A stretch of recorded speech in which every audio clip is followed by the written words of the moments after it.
Hi viewers, welcome to our channel. ప్రస్తుతం మనతో పాటు దాము బాలాజీ గారు సీనియర్ జర్నలిస్ట్ ఉన్నారు. వారితో ఒకసారి మాట్లాడదాం. సార్ నమస్కారం సార్. నమస్తే. సార్ కొండా సురేఖ గారు నాగార్జున గారి ఫ్యామిలీ పైన చేసిన కామెంట్స్ పైన నాగార్జున గారు రియాక్ట్ అయ్యి మన అంటే క్రిమినల్ డిఫమేషన్ కేసు అయితే పెట్టారు సార్. అయితే ఇవాళ నాంపల్లి కోర్టులో విచారణ జరిగింది. నాగార్జున గారు స్టేట్మెంట్ కూడా ఇచ్చేస్తారు అని అంటున్నారు. మరి ఇప్పుడు ఈ స్టేట్మెంట్స్ వలన కొండా సురేఖ గారిని అరెస్ట్ చేసే అవకాశం ఏమన్నా కనిపిస్తుందా సార్? ఈ కొండా సురేఖ వర్సెస్ నాగార్జున అనేది రోజు రోజుకి అది పెరుగుతుంది కేసు. అంటే ఒక పక్క నాగార్జున ఇంత సీరియస్గా తీసుకుంటాడని ఎవరు అనుకోలేదు ఆయన. ఎందుకంటే నాగార్జున ఫ్యామిలీ మీద ఇప్పటి వరకు ఎవరు చేయని ఆరోపణలు ఆమె చేసింది. సొంత కోడల్ని కేటీఆర్ దగ్గరికి పంపించమని కేటీఆర్ అడిగితే నాగార్జున పంపించాను వెళ్ళు అని చెప్పి ఆమెను అడిగాడు, చెప్పాడు. అట్లాగే భర్త నాగ చైతన్య కూడా కేటీఆర్ దగ్గరికి వెళ్ళమన్నారు. అంటే భర్త మామ కలిసి సమంతను కేటీఆర్ దగ్గరికి వెళ్ళమన్నారు. ఆమె వెళ్ళానంది, అందుకనే విడాకులు తీసుకుంది. నా వెర్షన్ని ఆమె ఓపెన్గా నీట్గా చెప్పింది. సో అందువల్ల ఇప్పుడు నాగార్జునకు కూడా దీనికి లీగల్గా వెళ్ళకపోతే ఆమె చెప్పింది నిజమయ్యే అవకాశం కనబడుతుంది.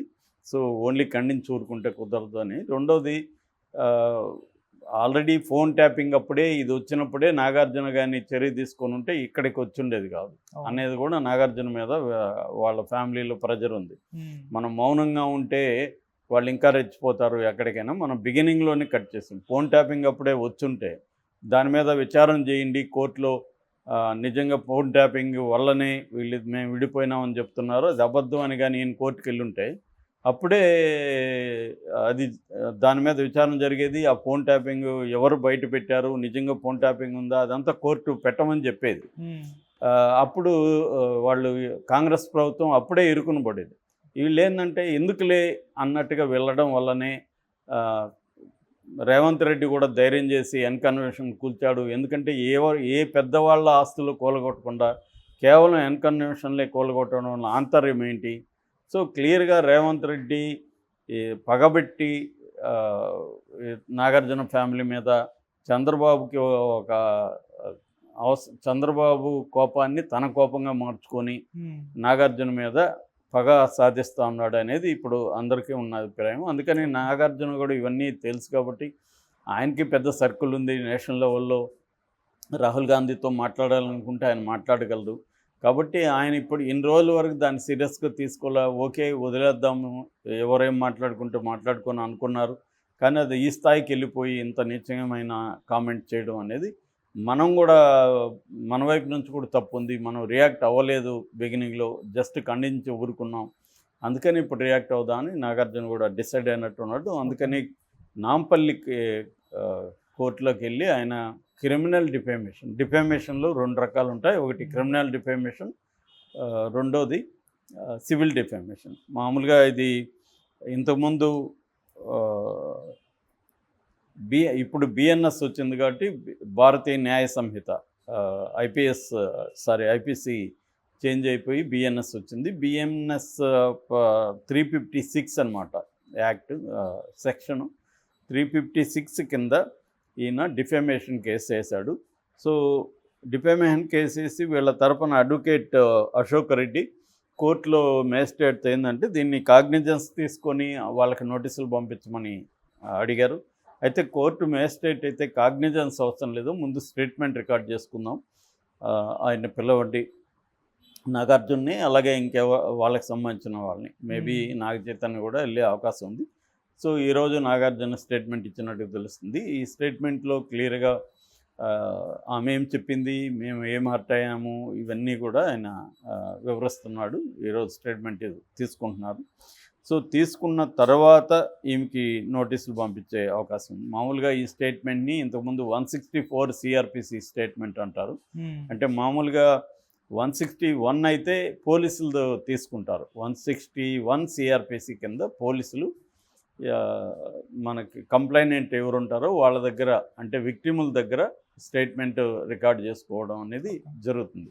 అయితే కోర్టులో మేజిస్ట్రేట్ ముందేమో 164 సిఆర్పిసి, అది ఇప్పుడు సిఆర్పిసి లేదు కాబట్టి బిఎన్ఎస్ కింద బిఎన్ఎస్ఎస్ అనమాట. సిఆర్పిసికి ఈక్వలెంట్ ఏమో బిఎన్ఎస్ఎస్, ఐపీసీకి ఈక్వలెంట్ ఏమో బిఎన్ఎస్. బిఎన్ఎస్ అంటే భారతీయ న్యాయ సంహిత, బిఎన్ఎస్ఎస్ అంటే భారతీయ నాగరిక సురక్ష సంహిత.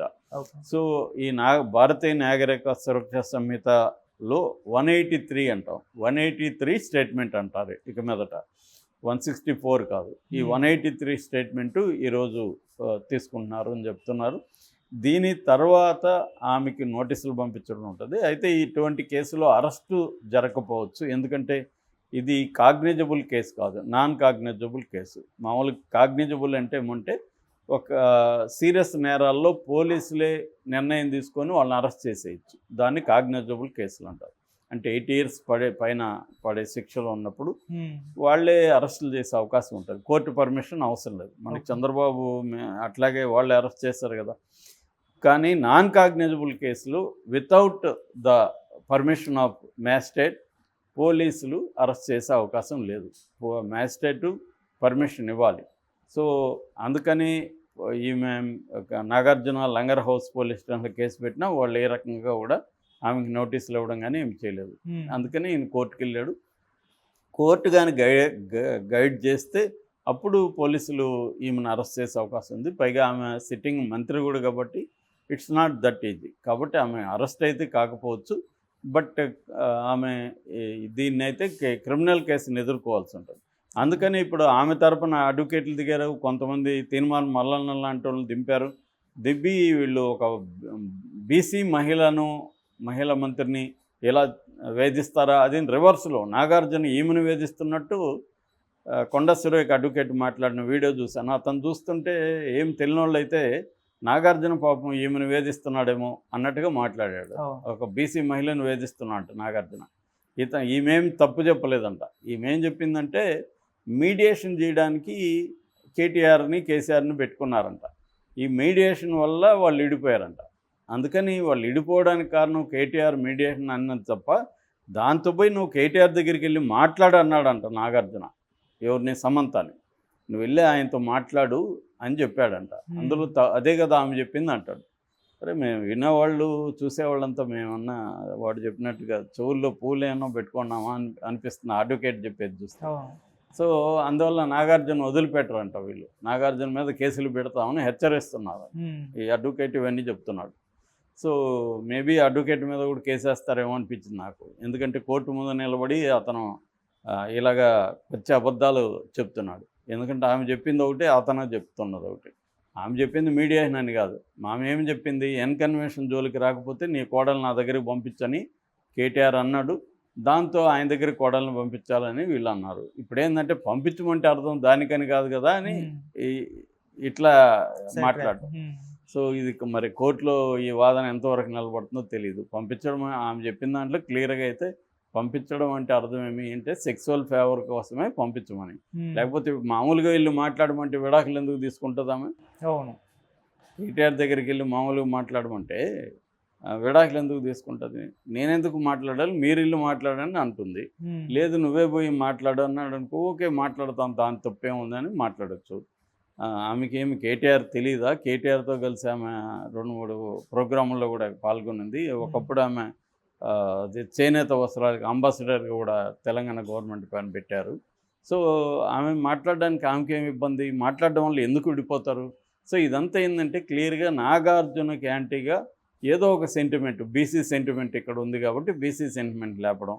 గతంలో అయితే బీఆర్ఎస్ ఉన్నప్పుడు ప్రధానికి ఇలాంటి వాడికి తెలంగాణ సెంటిమెంట్ లేపేవాడు. అవతలోడు ఆంధ్ర ఓడైతే ఆంధ్రుల ఆధిపత్యం ఇంకానా అది ఇదని కేసును పక్కదారి పట్టించి అదే పద్ధతిలో వీళ్ళు మాట్లాడుతున్నారు. కానీ ఖచ్చితంగా నాగార్జున వదిలిపెట్టే ప్రసక్తి కనబడలేదు. ఈవెన్ రాహుల్ గాంధీ వాళ్ళ దృష్టికి కూడా నాగార్జున తీసుకుపోయాడని చెప్తున్నారు. ఆల్రెడీ ప్రియాంక గాంధీ అమలతో మాట్లాడిందని కూడా చెప్తున్నారు. కాబట్టి ఎట్టి పరిస్థితుల్లో కూడా కొండా సురేఖ తప్పించుకునే పరిస్థితి కనిపించలేదు. ఆమె వ్యాఖ్యలు కూడా ఏంది, ఓన్లీ సమంతకు వ్యతిరేకంగా మాట్లాడిన వ్యాఖ్యలనే నేను వెనక్కి తీసుకుంటున్నాను. అంతేగాని నాగార్జున మీద మాట్లాడిన వ్యాఖ్యలు ఆమె వెనక్కి తీసుకుంటున్నట్టు చెప్పలేదు అక్కడ. చెప్పనప్పుడు మరి ఆమె అది లైవ్లో ఉన్నట్టే కదా. అందుకని కోర్టులో వెళ్ళారు. కోర్టులో కేసు ఉన్నప్పుడు అదే అడ్వకేట్ వచ్చి బెదిరించడం అనేది ఎలా సాధ్యమవుతుందో మరి తెలియదు. మరి అవతల ఇప్పుడు ఆయన కూడా పెద్ద స్థాయి అడ్వకేటే అశోక్ రెడ్డి. ఇది కూడా ఈ బయట కూడా కోర్టుకి పెట్టే అవకాశం ఉంది. వీళ్ళు చూడండి ఎలా బెదిరిస్తున్నారని. మరి ఏం జరుగుతుందో మనకి చూడాలి. Okay sir, thank you so much sir.